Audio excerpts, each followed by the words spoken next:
El discípulo. Revista para la educación cristiana transformadora. ¿Sabías tú que el Señor ha dispuesto una vida para nuestro desarrollo pleno? Y para eso nos ofrece su sabiduría, que es simplemente esos patrones de conducta ideales que nos van a servir a nosotros para vivir una vida en plenitud. Pero frente a ese amoroso ofrecimiento del Señor, se levanta la antigua tentación de querer ser nuestros propios dioses. Cuestión que se expresa al desplazar la sabiduría de Dios para instalar la nuestra. En la clase de hoy veremos que el sabio ha visto que esto siempre ha terminado mal y nos llama a no descansar en nuestra propia inteligencia, sino en la sabiduría que da el Señor. Mi nombre es el reverendo Luis Felipe Ramos Román, pastor asistente en Evangelización y Educación Cristiana, y te invito a que juntos participemos de esta experiencia educativa. El discípulo. El discípulo. Una revista para la educación cristiana transformadora. Mis queridos hermanos, que el Señor les bendiga en este día. Qué bueno una vez más compartir con ustedes la palabra del Señor. Y en el día de hoy estaremos trabajando nuestra lección número 20 titulada Fe y Confianza. Y estaremos utilizando el libro de Proverbios, el capítulo número 3, los versículos del 1 al 8. Y el verso a memorizar se encuentra en Proverbios capítulo 3, versículo 5, que lee de la siguiente manera. Confía en Jehová con todo tu corazón y no te apoyes en tu propia prudencia. Y los objetivos que queremos cumplir en este día es, número 1, analizar cómo la sabiduría de Dios es una valiosa guía para nuestra vida. Número 2, reconocer la palabra de Dios como autoridad para nuestra vida. Y número 3, asumir el compromiso de comprometernos a buscar la dirección de Dios en nuestras actividades diarias. Y el vocabulario en este día es la palabra corazón, y en la Biblia la palabra corazón hace referencia al asiento de todo el proceso volitivo del ser humano. Es decir, no se trata del depósito de las emociones irracionales ni de las razones carentes de emoción, sino que describe todo el proceso humano involucrado en la toma de decisiones. ¿Y qué les parece, mis queridos hermanos, si buscamos en nuestras Biblias el libro de Proverbios capítulo número 3 y damos lectura a la misma, y estaremos leyendo la versión que se encuentra impresa en nuestras revistas El Discípulo, y estaremos dando lectura a la versión Reina Valera revisada, y leemos la palabra en el nombre del Padre, del Hijo y del Espíritu Santo. Amén.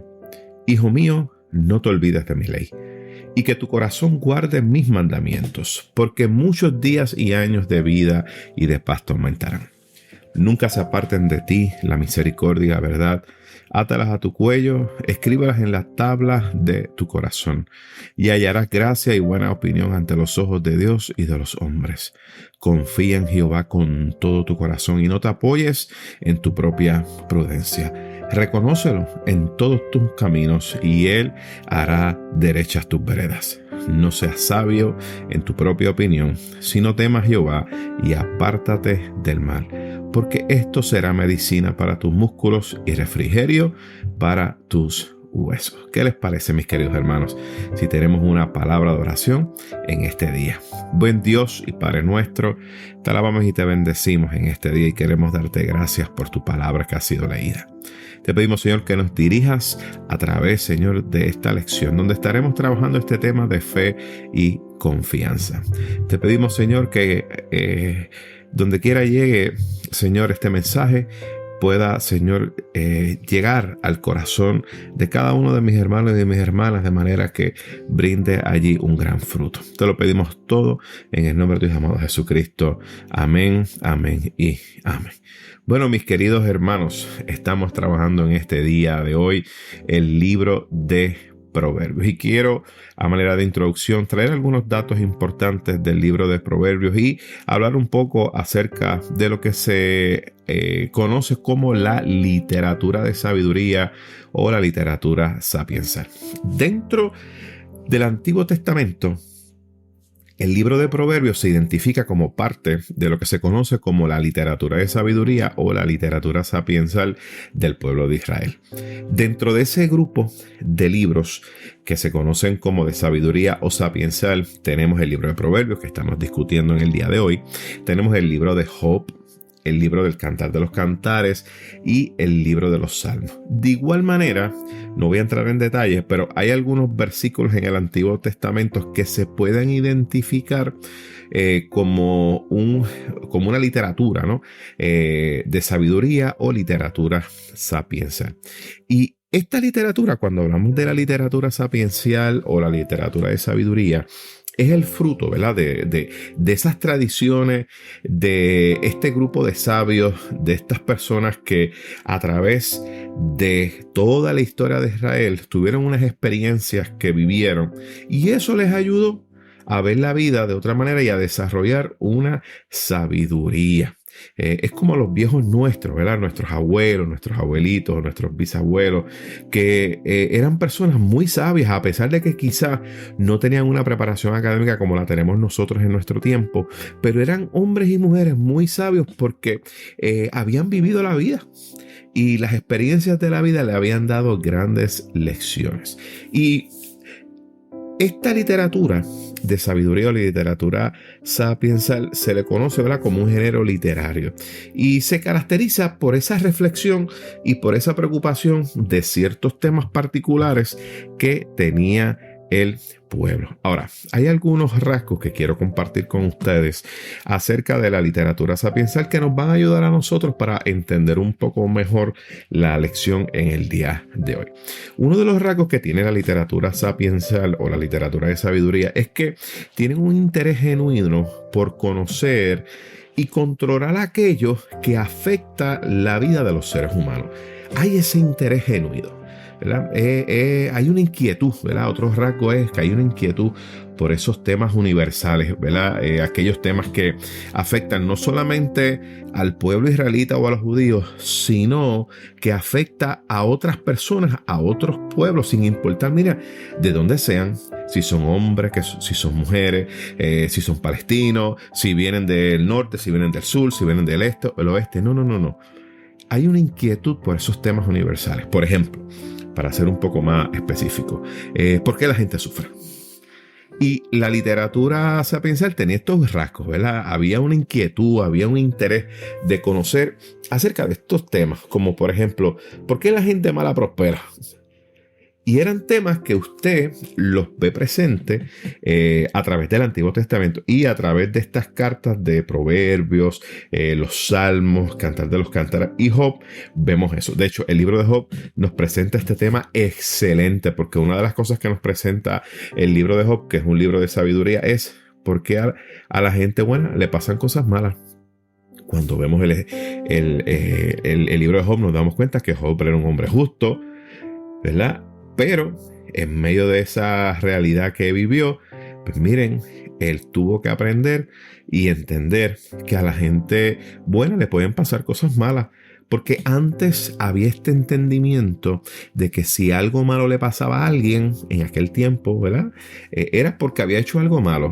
Y entonces Dios comienza a revelarse al ser humano de manera progresiva, de manera que el ser humano entienda que mira, no, es que a la gente buena le pueden pasar cosas malas y eso es parte de la vida. Lo importante es que entendamos que Dios se hace presente. Y estos escritores de la literatura de sabiduría o literatura sapiensal del Antiguo Testamento buscaban, ¿verdad?, cómo vamos a explicar la justicia de Dios en medio de un mundo que es injusto, ¿verdad? Y eso es lo que buscan estos escritores de la literatura sapiensal. Ahora, vamos a detenernos ahora en el libro de Proverbios, ¿verdad?, para ser específicos en lo que estamos entrando en el tema del día de hoy. Y el libro de Proverbios, miren, el libro de Proverbios tiene un número grandísimo de refranes, de dichos que son muy populares y son muy antiguos. Y fíjese, interesantemente, muchos de esos refranes y dichos populares antiguos son generalmente bien cortos. Y la traducción al hebreo de la palabra proverbio es mashal. Y esto es importante porque mashal es un tipo de enseñanza corta y sencilla que se fundamenta en alguna observación y que produce buenas recomendaciones para la vida diaria. Así que la palabra proverbios en hebreo es mashal, ¿verdad? Que es un tipo de enseñanza corta y sencilla, fácil de aprender, ¿verdad? Y el propósito de esto, de lo que era el mashal, era recoger esos valores y enseñanzas que son fundamentales del pueblo, ¿verdad? Que sirvieran de alguna manera como guía o que orientaran al pueblo a cómo tenían que vivir la vida en el día a día, o sea, la vida cotidiana. Y obviamente para los escritores de la literatura sapiensal era bien importante dejar saber que cuando se aprende en la vida se tiene un mejor control de la misma. Mientras aprendamos más sabiduría, mientras adquiramos más sabiduría, vamos a tener un mejor control de nuestra vida. Y eso es lo que buscaba esta literatura sapiensal. Pero, como le digo, estos proverbios, ¿verdad?, no provienen de una especulación ni de unos círculos teológicos, académicos y filosóficos del pueblo. Interesantemente, esto es lo más interesante, por el contrario, ¿verdad?, surgen de la vida diaria, de lo que es lo cotidiano, de lo común, de lo real, de lo que es inmediato, de esa relación de esas personas con Dios y de esa comunicación de Dios con su pueblo en la cotidianidad. O sea que no pensemos, ¿verdad?, que estos proverbios vienen, ¿verdad?, de un ejercicio teológico, profundo, filosófico para poder escribir eso. No. Estos son refranes de pueblo. Como todos esos refranes que usted y yo conocemos, ¿verdad?, de nuestro país, que miren, si nosotros fuéramos a escribir acerca de un libro de los refranes, mire, tendríamos refranes que usted, miren, no se acabarían. Y cada uno de esos refranes tiene una sabiduría detrás. Así que un ejercicio que usted puede hacer en su clase, aquellos maestros que me están escuchando, es, miren, vamos a iniciar nuestras clases con algunos refranes o algunos proverbios nuestros, criollos de aquí de Puerto Rico, y cuál es el mensaje que va detrás de eso. Ahora, sigamos con el libro, ¿verdad?, de los proverbios. Los proverbios hablan de relaciones entre padres e hijos. El libro de los proverbios nos presentan temas como la disciplina en la educación, nos hablan acerca de la conducta que es justa, la conducta que es injusta. También nos traen proverbios relacionados al valor de los buenos amigos, la importancia de una esposa amorosa, nos habla acerca de la generosidad, nos habla acerca de la justicia, de la integridad, de la mayordomía, de la prudencia, del trabajo duro y de otros temas. Y esto es interesante porque esto tiene que ver, como hablamos en el principio, del día a día, de la cotidianidad que se da en cada uno de nosotros. Y en general, si venimos a ver, los proverbios son, si venimos a ver, enseñanzas morales, éticas, religiosas y espirituales que se basan en esas experiencias milenarias de la vida del pueblo de Israel. No olvidemos, como les dije, que estos proverbios surgen de las experiencias de vida del pueblo de Israel de cientos y cientos de años que van, miren, acumulándolo. Ahora, vamos al análisis de la escritura. Los versos que corresponden a la clase de hoy, este capítulo número 3, estos primeros 8 versos, pertenecen a lo que es la sección inicial del libro de Proverbios, que comprende desde el capítulo 1, versículo 9, hasta el capítulo 9, versículo 18. Y esa primera sección, que es donde está nuestro capítulo 3, tiene un propósito. Y el propósito de esta sección es el siguiente, ¿verdad? O es la siguiente. Número 1, articular ante las nuevas generaciones y también frente a los grupos no tan jóvenes, así que estamos hablando de las generaciones jóvenes, pero también los mayorcitos, articular esas reflexiones sabias, sobrias, que se fundamentan, ¿verdad?, en las observaciones de los años y los siglos, ¿verdad?, de la gente sabia e inteligente del pueblo. También tiene como propósito buscar brindar, ¿verdad?, algunas pistas de cómo debe ser el comportamiento adecuado y las actitudes correctas en las distintas instancias y las dimensiones de la vida. Miren, en otra palabra, ¿cómo es que tenemos que comportarnos? ¿Cómo es que tenemos que usted y yo comportarnos en las distintas instancias de la vida, en las diferentes situaciones que se nos presenten? Y los proverbios buscaban darnos algunas pistas, ¿verdad? Oye, ¿Qué nos dice el libro de Proverbios en cuanto a esto, en cuanto a lo otro? Pues eso es lo que buscaba, dar unas pistas de cómo es que debemos comportarnos. Y también el proverbista buscaba incentivar la obediencia y fomentar el amor a la sabiduría. Y esto es bien importante, porque buscaba eso, que la gente amara el buscar la sabiduría que provenía de lo alto. Pero otra cosa que nos presenta esta sección primera, especialmente estos versos que nos trae en el día de hoy, es que nos invita a dejar a un lado la necedad y la imprudencia. Porque la necedad y la imprudencia no van tomadas de la mano de la sabiduría de Dios. La necedad y la imprudencia se amarran y van sí tomados de la mano en esa sabiduría que nosotros pensamos, ¿verdad? En nuestro propio entendimiento, que surge, miren, posiblemente de nuestra propia altivez. Y la invitación que nos hace el proverbista es, miren, dejen esa necedad, dejen esa imprudencia, porque eso no los va a llevar a nada bueno y tiene unas grandes implicaciones. Y este capítulo 3, ¿verdad?, inicia con esta exhortación. Interesantemente, la exhortación que inicia es una exhortación de un padre a un hijo, que le invita, ¿verdad? Hay una invitación a adquirir la verdadera sabiduría, no cualquier sabiduría, la verdadera sabiduría, que es aquella que genera felicidad y genera bondad. Fíjense, no es cualquier sabiduría, es una sabiduría que genere felicidad y bondad. ¿Y en dónde se personifica esta sabiduría? Miren qué interesante esta pregunta. ¿Dónde se personifica esta sabiduría?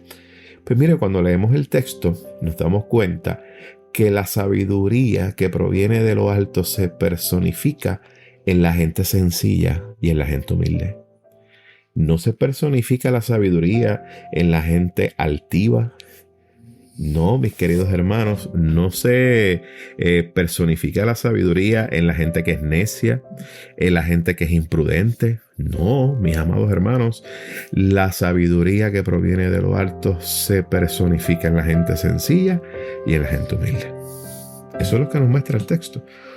Y usted y yo conocemos testimonios, miren, de esos hermanos nuestros, estas viejitas, estos viejitos del Señor que aún tenemos en nuestras congregaciones, que nos ayudaron en nuestra formación, que quizá no tuvieron los recursos que usted y yo tenemos hoy en día, pero esa gente fue la que, mire, preparó el camino para estas nuevas generaciones. ¿Y saben qué? Era gente sencilla, gente humilde, gente de Dios, gente trabajadora, gente que buscaba soluciones a los problemas, evitando los conflictos. Buscaban, miren, hacer la voluntad de Dios de manera que su sabiduría se dejara, miren, sentir en cada uno de ellos. Ahora, otra pregunta que me hago: ¿cuál es el mensaje claro y definitivo de la sabiduría? Pues cuando leemos el texto nos damos cuenta que ciertamente es un rechazo abierto y firme a la insensatez y a la arrogancia. Porque la insensatez y la arrogancia, mis amados hermanos, nos va a llevar a la destrucción y nos va a llevar a la ruina. Y ese es el mensaje claro de la sabiduría. Rechazo absoluto a la insensatez, a la arrogancia, a la altivez, porque eso nos lleva a la destrucción. ¿Y qué reclama la sabiduría? Sí, porque la sabiduría reclama. ¿Qué reclama esa sabiduría? Pues reclama una intimidad con Dios. Esa intimidad, mis amados hermanos, que se caracteriza por el respeto, por la reverencia y por ese temor que produce, miren, sabiduría. Y dice el texto que el principio de la sabiduría es el temor a Jehová. Así que el texto vemos que nos invita a que reflexionemos sobre lo conveniente que ha demostrado ser confiar más en la sabiduría de Dios que en nuestra propia sabiduría. ¿Sí? Porque es más conveniente confiar en esa sabiduría de Dios. Y una de las primeras consecuencias prácticas de seguir esa sabiduría de Dios es que nos alarga la vida. Nos alarga la vida. Hay un refrán que dice: el que no coge consejo, no llega viejo. Pues miren, es algo así. El que no coge la sabiduría de Dios no va a llegar a viejo. Es una de esas consecuencias prácticas cuando seguimos la sabiduría de Dios, que nuestra vida es prolongada. Y aquellos quienes, ¿verdad?, no olvidan las enseñanzas del Señor y que guardan en su corazón esos mandamientos, miren, viven vidas menos accidentadas. No estamos diciendo que usted va a tener una vida hermosa, sin problema, sin ningún tipo de situación. No. Es que cuando usted está ahí claro de las enseñanzas del Señor, cuando guardamos en nuestro corazón los mandamientos del Señor, ¿sabes qué, mis queridos hermanos? Enfrentamos la vida de otra manera. Y no podemos olvidar que en aquellos tiempos, pues la manera de solucionar los problemas y los conflictos eran a fuerza de espada, de venganzas y de guerra. Y la invitación que Dios le está haciendo al pueblo en ese momento donde la espada, la guerra y la venganza eran, miren, la orden del día para resolver conflictos sociales, pues Dios les está diciendo y nos dice a nosotros que la invitación de Dios es a la justicia, al respeto y a la dignidad. Justicia, respeto y dignidad. Esa es la invitación que Dios nos hace cuando comenzamos a seguir la sabiduría que proviene de lo alto. También nos dice el texto que cuando seguimos la sabiduría de Dios tendremos el favor y la buena reputación ante Dios y los seres humanos. Y sabemos, mis amados hermanos, que esto es sumamente importante, es fundamental en una sociedad donde nos dejamos regir por los principios del honor, por el principio de lo que es la vergüenza, ¿verdad? Que es lo que rige las relaciones interpersonales, ¿verdad? Ese honor, ese respeto, esa dignidad. Cuando una persona perdía ese favor del pueblo, lamentablemente, habían serias consecuencias.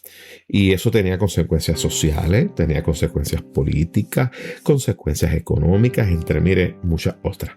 Y por eso es que la invitación de los proverbistas es a, miren, sigamos la sabiduría de Dios. No seamos sabios en nuestras propias opiniones, porque cuando hacemos eso, en muchas ocasiones actuamos en base a lo que es la altivez. A veces actuamos nuestra sabiduría en base a nuestra propia opinión, fundamentada, ¿verdad?, en todas esas cosas que estuvimos discutiendo, ¿verdad?, que no aportan en nada. Entonces, que lo que buscan es destrucción, la insensatez, esa arrogancia.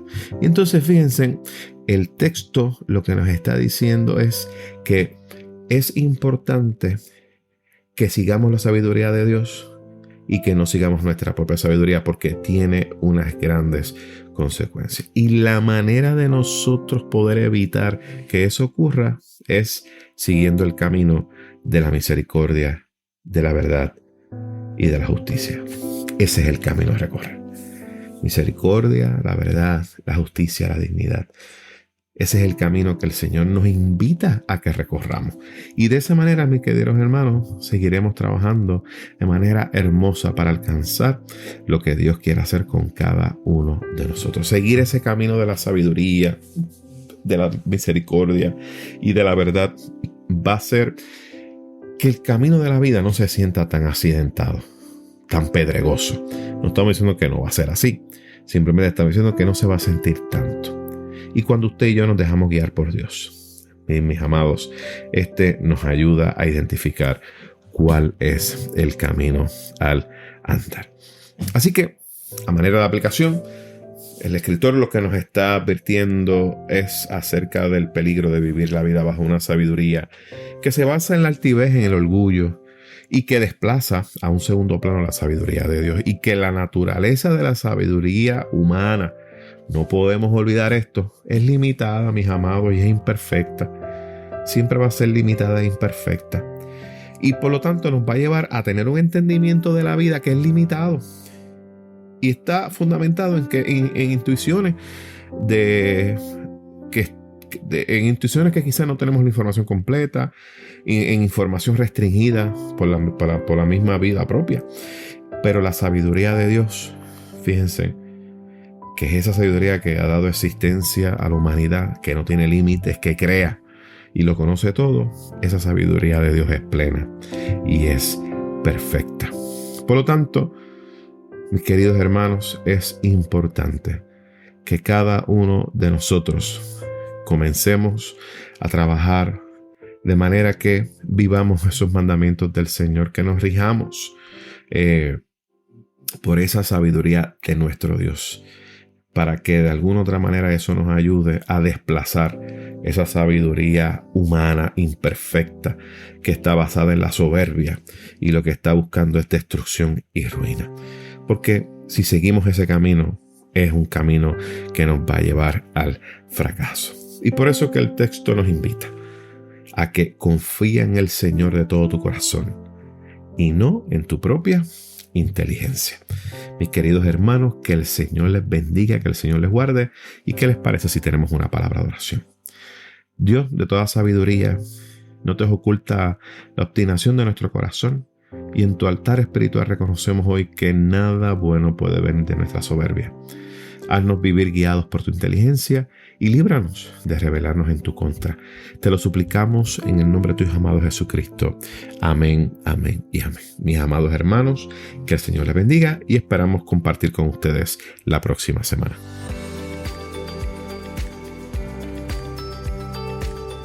Gracias por escuchar El Discípulo.